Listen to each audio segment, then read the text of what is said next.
Le damos la bienvenida a Argentina, que está haciéndose presente por Rosana Gabriela Soledad Martínez Gesagui. Ella es presente, aquí se hace presente por medio de Redir Río Negro, está representando a la dirección de Redir Río Negro. Rosana es licenciada en Relaciones Públicas, es también máster en Programación Neurolingüística por el Instituto de Investigaciones Humanísticas de Buenos Aires. Además es consultora en Programación Neurolingüística por el Instituto de Investigaciones Humanísticas de Buenos Aires. Es consultora también por medio de este instituto en asesorías particulares. El tema que nos va a presentar hoy Rosana es habilidades sociales y la importancia de la comunicación no verbal. Así que con todos nosotros, hoy aquí presente en esta jornada especial abierta, en este pre-simposio como canal de apertura al 7º Simposio Internacional de Relaciones Públicas Internacionales y Comunicaciones Internas y Externas. Bienvenida Rosana, aquí presente con todos nosotros. Gracias, muchísimas gracias. Gracias por la invitación. Bueno, voy a intentar de poder compartir. A ver ahí, Johnny, ¿me decís? Ahí estamos. Para poder compartir lo que vamos a hablar, ¿no? La pantalla de lo que vamos a hablar.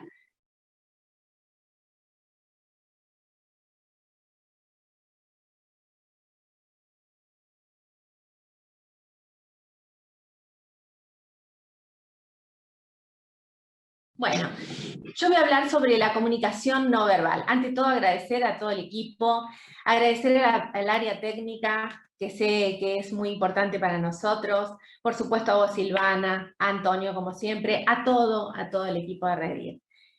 Cuando hablamos de comunicación no verbal, estamos hablando de todos los signos no lingüísticos que utilizamos para comunicar. Ya hablamos de posturas, de apariencias, de miradas, de expresión. Se cree que el 70% de la comunicación es no verbal. ¿Y de qué nos ayuda? Nos ayuda a ser mucho más congruente con todos los mensajes que emitimos. Obviamente es una herramienta de persuasión. Quien habla por primera vez de comunicación no verbal es Darwin en su tratado sobre las expresiones y las emociones del hombre y los animales, que data de 1872, o sea, pensemos el tiempo que hace que se habla de la comunicación no verbal. ¿Y esta sirve para qué?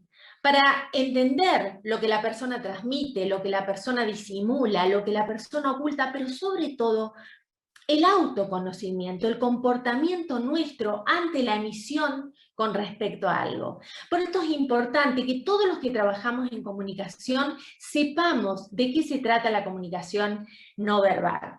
Estudios recientes han arrojado a la luz, por ejemplo, que el gesto del saludo se ha llegado a que son pautas compartidas universales, pero también hay una hipótesis de que todos los animales se saludan y que el simio es el que saluda más parecido al humano.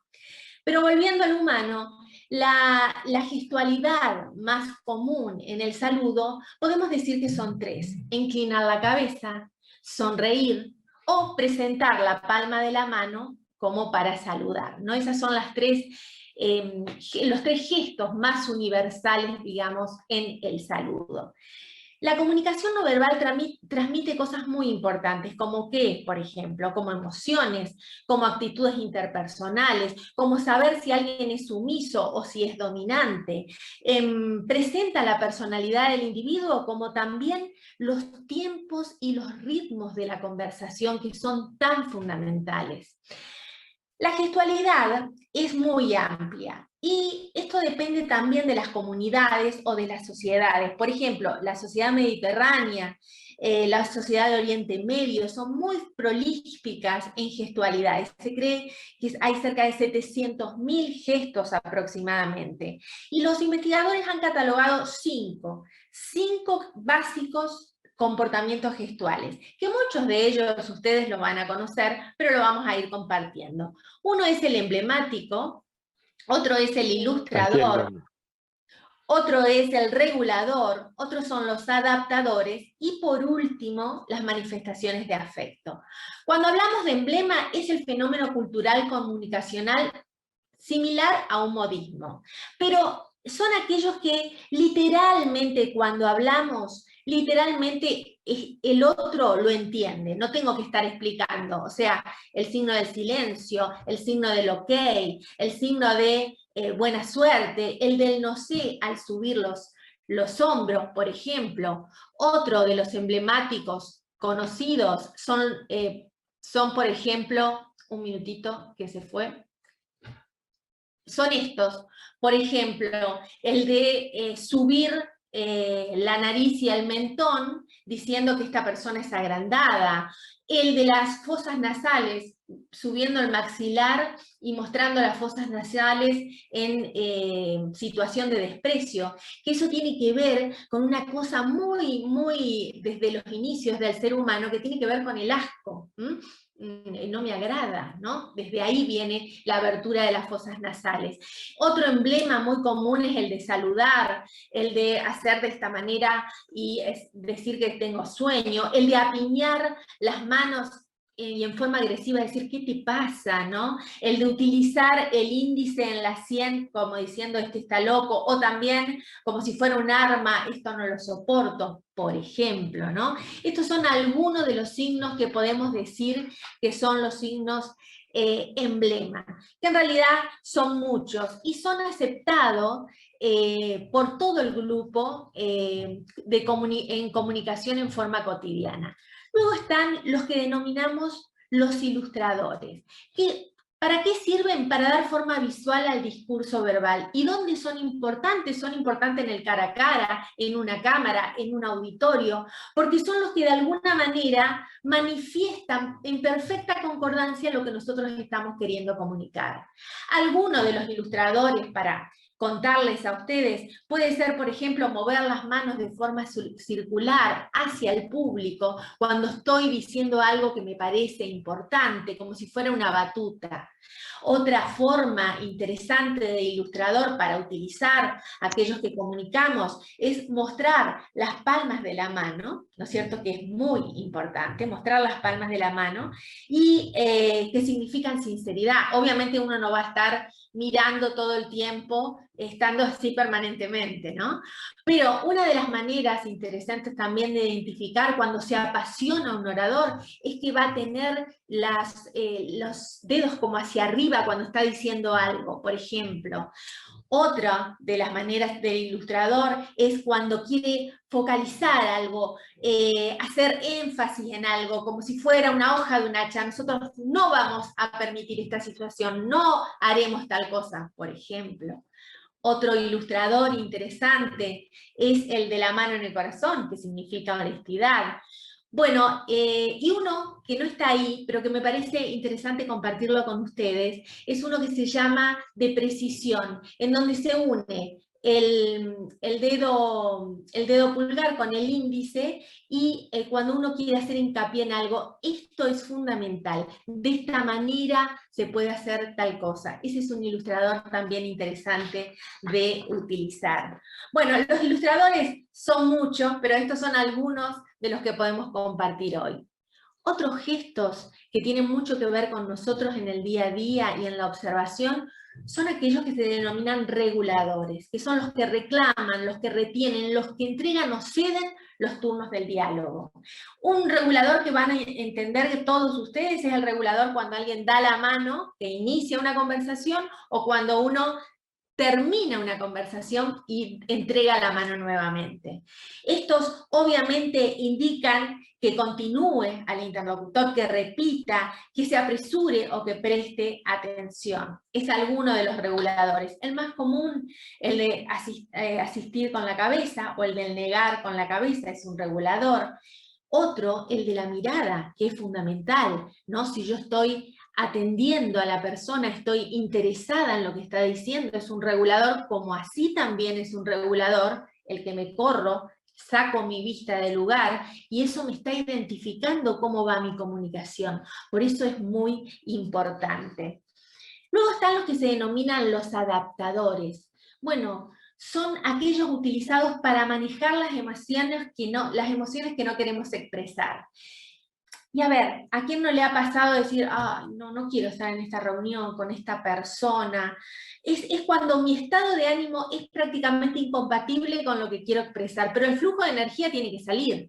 Entonces sale la parte de nerviosismo nuestra, ¿no? ¿Y cómo sale? Bueno, puede ser que nos cepillemos permanentemente el cabello, tanto hombres como mujeres.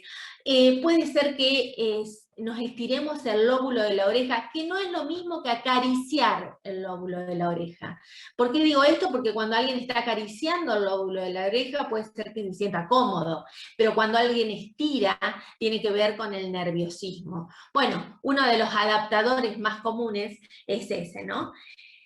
Todos tenemos conciencia de lo que fluctúa en la comunicación, pero sobre todo lo que más observamos es el rostro. No se observa tanto el cuerpo, entonces eso es también algo que hay que tener en cuenta. Y por último, otro gestual que es muy importante es la manifestación del afecto.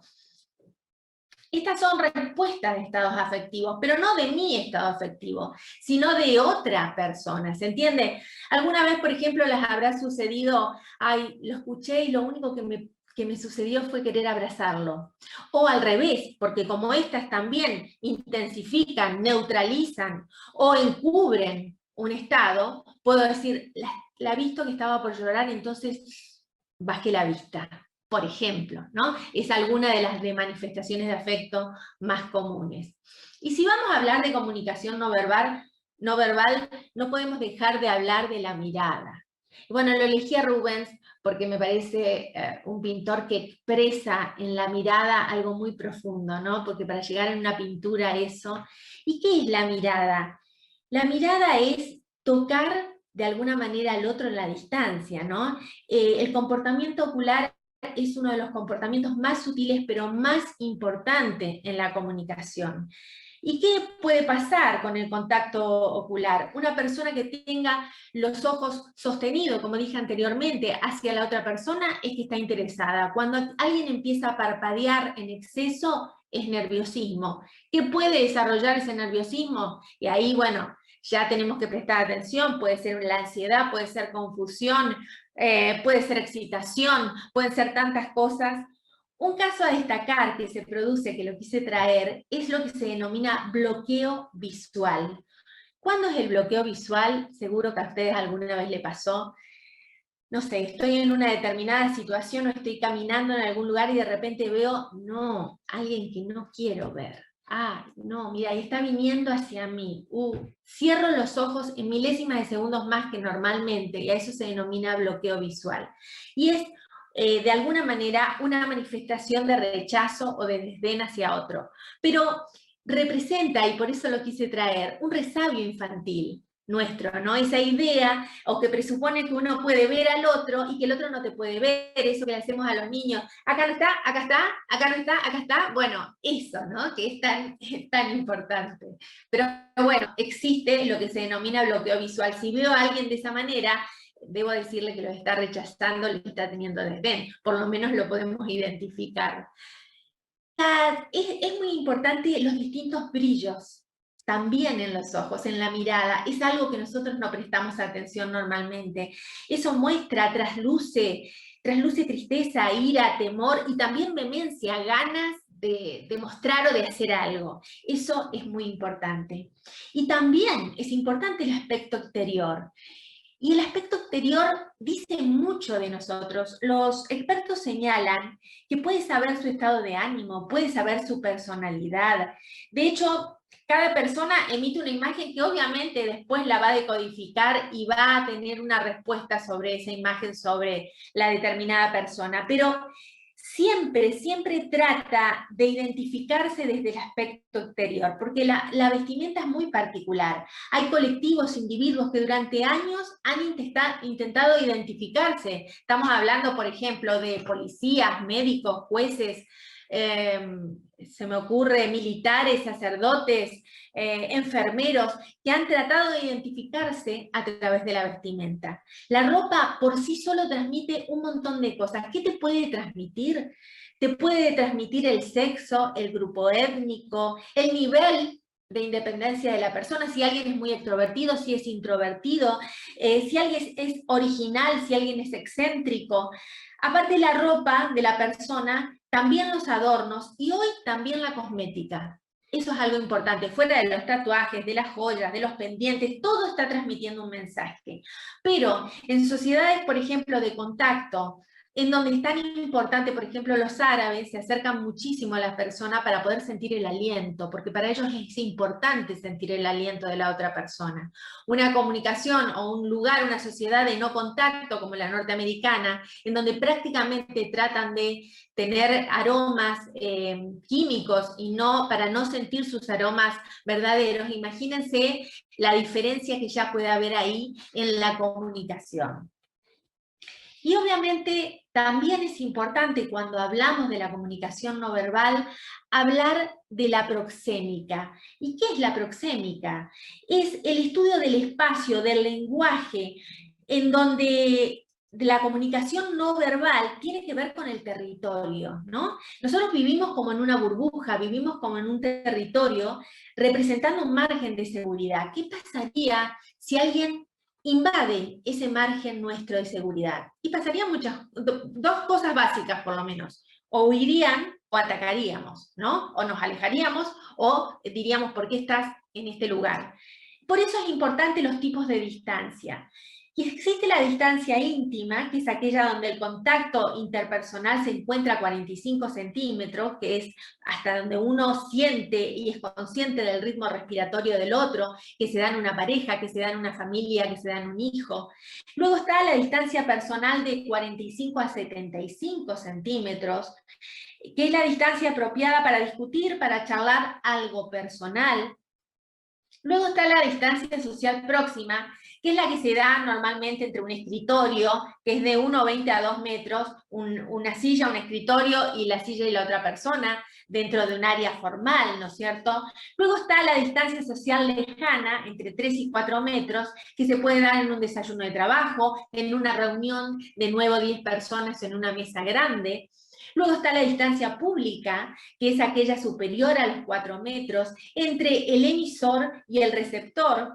Y obviamente ahí ya hay una distancia más dedicada a los discursos, más como alejada, no más formal, digamos. Se han hecho estudios sobre las aglomeraciones, y no quería dejar de contar esto. Se ha reunido, por ejemplo, a un grupo de hombres en una habitación, se ha aglomerado a un grupo de hombres en una habitación en un determinado tiempo. Y estos se han vuelto desconfiados, se han vuelto combativos a un determinado tiempo, a la hora y pico de haber estado ahí. Se hizo el mismo estudio con mujeres y estas han salido amigas, cruzándose direcciones y de alguna manera han intimado mucho más. O sea que también la proxémica tiene que ver entre el hombre y la mujer. Se sabe, por ejemplo, o se ha demostrado que los seres humanos que prefieren ponerse más cerca es porque le cae mucho mejor la persona y prefieren alejarse de aquella que aunque no la conozcan mucho, algo sienten de que no les cae bien. Eso es importante. Entonces, la proxémica es el estudio de los patrones culturales que usamos para construir, para manejar y para percibir el espacio social y personal de los demás. Y existen las culturas de distanciamiento, que más o menos conté algunas, las norteamericanas, las japonesas, los suecos, y la cultura de contacto, como ser, por ejemplo, bueno, los latinos, los hindúes, los árabes. A un hindú no le va a molestar subir a un colectivo y que alguien se le duerma en el hombro, algo que no sucedería en una cultura de distanciamiento, ¿no? Y obviamente, por eso debemos saber también, los que trabajamos en comunicación, todos aquellos que trabajamos con la comunicación cotidiana, de la territorialidad. Y cuando hablamos de territorialidad, también tenemos que entender que cuando se exceden, obviamente vamos a violar de alguna manera un territorio. Por ejemplo, ¿qué pasaría si alguien de repente en nuestra vida privada nos está revolviendo nuestro bolso, preguntándonos cuánto ganamos, por ejemplo, o haciéndonos una pregunta personal y no le tenemos tanta confianza? Y obviamente esos detalles de vida privada es una violación o una invasión de territorio. Por ejemplo, una persona que se sienta en un colectivo y utiliza parte de su asiento y parte del mío, es una invasión de territorio. Algo que sucede también, verán en los aviones, cuando están las filas de 3, los apoyabrazos, que en vez de ponerse, acomodarse en el apoyabrazo, se cruzan y invaden el territorio. Una violación de territorio puede hacerse con la vista, de manera prolongada, mirando fijamente y de forma prolongada a una persona. Eso también es una violación de territorio. Y una invasión de territorio, aquel que entra a tu oficina, pone su taza de café, te corre las cosas, pone su saco, ¿no? ¿Cuántas veces nos ha sucedido que nos invadan el territorio? Y también la contaminación del territorio es importante identificar, que es cuando, no ya cuando nuestra presencia, sino que cuando quedan rastros. Un ejemplo es cuando uno va al odontólogo o al médico y te dicen, bueno, por favor tome asiento, y uno se sienta y siente el calor en la silla que ha quedado de esa persona. Las posturas de las personas cambian en forma automática y rápida cuando cambia una opinión, una visión. Si yo en este momento hago un cambio de postura total, es que está cambiando mi posición y mi visión sobre lo que estaba pensando o lo que iba a decir. Cuando una persona se inclina ligeramente hacia otra mientras la otra está hablando, es que es de interés, y cuanto más se aleja o se recuesta en su sillón, es que puede ser de rechazo. Es importante identificar esto. Y hay situaciones que facilitan o inhiben la conducta táctil. Y también quería contarle esto como para ir cerrando. Cuando uno da información, es más seguro que toque a una persona que cuando lo pide, cuando se da una orden, cuando se pide un favor, cuando se trata de convencer en una fiesta más que en el trabajo. En las despedidas suele haber más contacto táctil, ¿no es cierto?, que en los inicios. Y quería dejarle como algunos gestos habituales para que ustedes tengan en cuenta de la vida cotidiana. Empezar a identificar esto. Cuando alguien está muy inquieto, si se está mordiendo las uñas, obviamente eso significa nerviosismo. Si está golpeando con sus dedos el escritorio, está mostrando impaciencia. Si de alguna manera mueve los ojos, dudas. Si quiere tomar una decisión, seguramente va a estar tocando su maxilar inferior o acariciándolo. O un signo de impaciencia, que tengo que leer, no seguir hablando a alguien que está de forma impaciente, me está diciendo que se quiere ir. Un signo de buena disposición es poner las manos sobre la cadera. Entonces, si uno tiene un empleado y le pide algo y tiene esta disposición, ya estoy leyendo algo importante. La comodidad y la firmeza cuando alguien está frente a un escritorio y junta de alguna manera sus manos, sus dedos de esta manera. Ya hablamos de la inseguridad y de estirar el lóbulo de la oreja. Cuando alguien duda, cuando alguien evalúa, cuando algo miente y cuando alguien rechaza sobre todo algo que el otro está diciendo, seguramente se va a estar tocando la nariz. Y por último, el abatimiento, leer el cuerpo de las personas, no leer que si están hacia abajo, si miran hacia abajo, si se ponen las manos en los bolsillos, tiene que ver con el abatimiento.